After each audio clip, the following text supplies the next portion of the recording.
ব্যাংকে টাকা রাখছি আমরা অপরাধ করে ফেলছি। এই দেখেন তার প্রমাণ। আজকে আমরা রাস্তায় অমানসিক নির্যাতন হইতাছি আমাদের টাকার জন্য, আমাদের পরিশ্রমের টাকা আমরা ব্যাংকে রাখছিলাম চোরের ভয়ে। আজকে বড় চোর হয়ে দাঁড়াইছে বাংলাদেশ ব্যাংক। কেন ভাই? আমরা জানতে চাই কেন? আমি 2025 সালে টাকা রাখছি, 5 আগস্টে টাকা ব্যাংক থেকে টাকা নিয়ে গেছে। আমি যে 25 জানুয়ারিতে টাকা রাখছি, আমার টাকা কোন চোরে নিছে আমি জানতে চাই। আমার টাকা কোন চোরে নিছে আমি জানতে চাই। আমি ব্যাংকে গেলে কেন টাকা পাই না? আজকে টাকার জন্য রাস্তা রাস্তায় কেন ঘোরা লাগতেছে?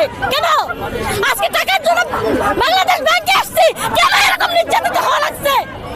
আজকে আমার সাংবাদিকদের ভাইদের কাছে আমার বিনীত অনুরোধ, কেন আজকে আমরা লাঞ্ছিত হচ্ছি আমাদের নিজেদের গচ্ছিত টাকার জন্য? আমরা জানতে চাই। ঠিক আছে, জানতে চাই আমরা। আমি একজন ভুক্তভোগী, আমানতকারী, বাংলাদেশ ব্যাংকের আওতাবিহীন ব্যাংকে আমরা টাকা জমা রাখছি।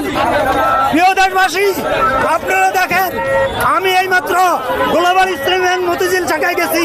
যাওয়ার পরে আমার 60 লক্ষ টাকা ওখানে আমানত আছে। আমার প্রফিট ঢুকে প্রত্যেক মাসে।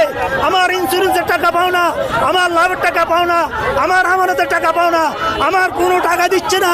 আমি 5,000 টাকা এই রমজান মাসে ইফতারের জন্য চেয়েছি। এই 5,000 টাকার সেটটাও পাস করে নাই। ম্যানেজার আমাকে গালিগালাজ করতেছে, স্টপেজ বলতেছে এবং